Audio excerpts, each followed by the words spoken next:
बोलो शंकर भगवान की जय। पाठ पूजा चैनल में आज हम सोमवार व्रत कथा सुनेंगे। एक बहुत धनवान साहूकार था जिसके घर धन आदि किसी प्रकार की कमी नहीं थी, परंतु उसको एक दुख था, उसके कोई पुत्र नहीं था। वह इसी चिंता में रात दिन रहता था। वह पुत्र की कामना के लिए प्रति सोमवार को शिव जी का व्रत और पूजन किया करता था तथा सायंकाल को शिव मंदिर में जाकर शिव जी के विग्रह के सामने दीपक जलाया करता था। उसके इस भक्ति भाव को देखकर एक समय श्री पार्वती जी ने शिव जी महाराज से कहा कि महाराज, यह साहूकार आपका अनन्य भक्त है और सदैव आपका व्रत और पूजन बड़ी श्रद्धा से करता है, इसकी मनोकामना पूर्ण करनी चाहिए। शिव जी ने कहा, हे पार्वती, यह संसार कर्म क्षेत्र है। जैसा किसान खेत में जैसा बीज बोता है वैसा ही फल काटता है, उसी तरह इस संसार में जैसा कर्म करते हैं वैसा ही फल भोगते हैं। पार्वती जी ने अत्यंत आग्रह से कहा, महाराज, जब ये आपका अनन्य भक्त है तो इसको अगर किसी प्रकार का दुख है तो अवश्य दूर करना चाहिए, क्योंकि आप सदैव अपने भक्तों पर दयालु रहते हैं और उनके दुखों को दूर करते हैं। यदि आप ऐसा नहीं करेंगे तो मनुष्य आपकी सेवा तथा व्रत क्यों करेंगे। पार्वती जी का ऐसा आग्रह देख शिवजी महाराज कहने लगे, हे पार्वती, इसके पुत्र नहीं है, इसी चिंता में यह अति दुखी रहता है। इसके भाग्य में पुत्र न होने पर भी मैं इसको पुत्र प्राप्ति का वरदान देता हूँ, परंतु यह पुत्र केवल 12 वर्ष तक जीवित रहेगा। इसके पश्चात वह मृत्यु को प्राप्त हो जाएगा। इससे अधिक मैं और कुछ इसके लिए नहीं कर सकता। यह सब बातें साहूकार सुन रहा था। इससे उसको न कुछ प्रसन्नता हुई न ही कुछ दुख हुआ। वह पहले जैसा ही शिवजी महाराज का व्रत और पूजन करता रहा। कुछ काल व्यतीत हो जाने पर साहूकार की स्थिति गर्भवती हुई और 10वें महीने उसके गर्भ से अति सुंदर पुत्र की प्राप्ति हुई। साहूकार के घर बहुत खुशी मनाई गई, परंतु साहूकार ने उसकी केवल 12 वर्ष की आयु जानकर कोई अधिक प्रसन्नता प्रकट नहीं की और न ही किसी को भेद बताया। जब वह बालक 11 वर्ष का हो गया तो उस बालक की माता ने उसके पिता से विवाह आदि के लिए कहा, तो वह साहूकार कहने लगा कि अभी मैं इसका विवाह नहीं करूंगा, अपने पुत्र को काशी जी पढ़ने के लिए भेजूंगा। फिर साहूकार ने अपने साले अर्थात बालक के मामा को बुला उसको बहुत सा धन देकर कहा, तुम इस बालक को काशी जी पढ़ने ले जाओ और रास्ते में जिस स्थान पर भी जाओ यज्ञ करते और ब्राह्मणों को भोजन कराते जाओ। वह दोनों मामा भांजे यज्ञ करते और ब्राह्मणों को भोजन कराते जा रहे थे। रास्ते में उनको एक शहर पड़ा। उस शहर में राजा की कन्या का विवाह था और दूसरे राजा का लड़का जो विवाह कराने के लिए बारात लेकर आया था वह एक आंख से काना था। उसके पिता को इस बात की बड़ी चिंता थी, कहीं वर को देख कन्या के माता पिता विवाह में किसी प्रकार की अड़चन पैदा न कर दे। इस कारण जब उसने अति सुंदर सेठ के लड़के को देखा तो मन में विचार किया, क्यों न दरवाजे के समय इस लड़के से वर का काम चलाया जाए। ऐसा विचार कर वर के पिता ने उस लड़के और मामा से बात की तो वे राजी हो गए। फिर उस लड़के को वर के कपड़े पहना तथा घोड़ी पर चढ़ा दरवाजे पे ले गए और सब कार्य प्रसन्नता से पूर्ण हो गया। फिर वर के पिता ने सोचा कि यदि विवाह कार्य भी इसी लड़के से करा लिया जाए तो क्या बुराई है।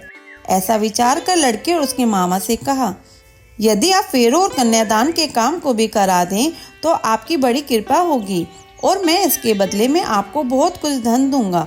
तो उन्होंने स्वीकार कर लिया और विवाह कार्य भी बहुत अच्छी तरह से संपन्न हो गया। परंतु जिस समय लड़का जाने लगा तो उसने राजकुमारी की चुंदरी के पल्ले पर लिख दिया कि तेरा विवाह मेरे साथ हुआ है, परंतु जिस राजकुमार के साथ तुमको भेजेंगे वह एक आंख से काना है और मैं काशी जी पढ़ने जा रहा हूँ।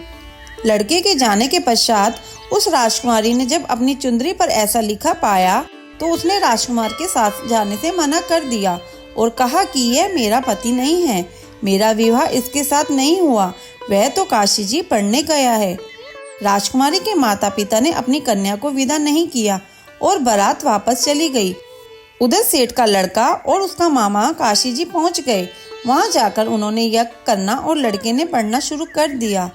जब लड़के की आयु 12 साल की हो गई उस दिन उन्होंने यज्ञ रचा रखा था कि लड़के ने अपने मामा से कहा, मामा जी, आज मेरी तबीयत कुछ ठीक नहीं है। मामा ने कहा, अंदर जाकर सो जाओ। लड़का अंदर जाकर सो गया और थोड़ी देर में उसके प्राण निकल गए। जब उसके मामा ने आकर देखा तो वह मुर्दा पड़ा है तो उसको बड़ा दुख हुआ और उसने सोचा कि अगर मैं अभी रोना पीटना मचा दूंगा तो यज्ञ का कार्य अधूरा रह जाएगा। अतः उसने जल्दी से यज्ञ का कार्य समाप्त कर ब्राह्मणों के जाने के बाद रोना पीटना आरंभ कर दिया। संयोगवश उसी समय शिव पार्वती उधर से जा रहे थे। जब उन्होंने जोर जोर से रोने की आवाज सुनी तो पार्वती जी कहने लगी, महाराज कोई दुखिया रो रहा है, इसके कष्ट को दूर कीजिए। जब शिव पार्वती ने पास जाकर देखा तो वहाँ एक लड़का मुर्दा पड़ा था। पार्वती जी कहने लगी, महाराज ये तो उसी सेठ का लड़का है जो आपके वरदान से हुआ था। शिव जी कहने लगे, हे पार्वती, इसकी आयु इतनी थी सो यह भोग चुका। तब पार्वती जी ने कहा, हे महाराज, इस बालक को और आयु दो, नहीं तो इसके माता पिता तड़प तड़प कर मर जाएंगे।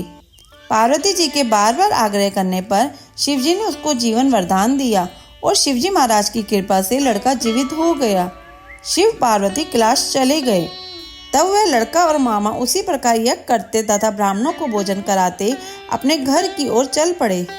रास्ते में वे उसी शहर में आए जहां उसका विवाह हुआ था।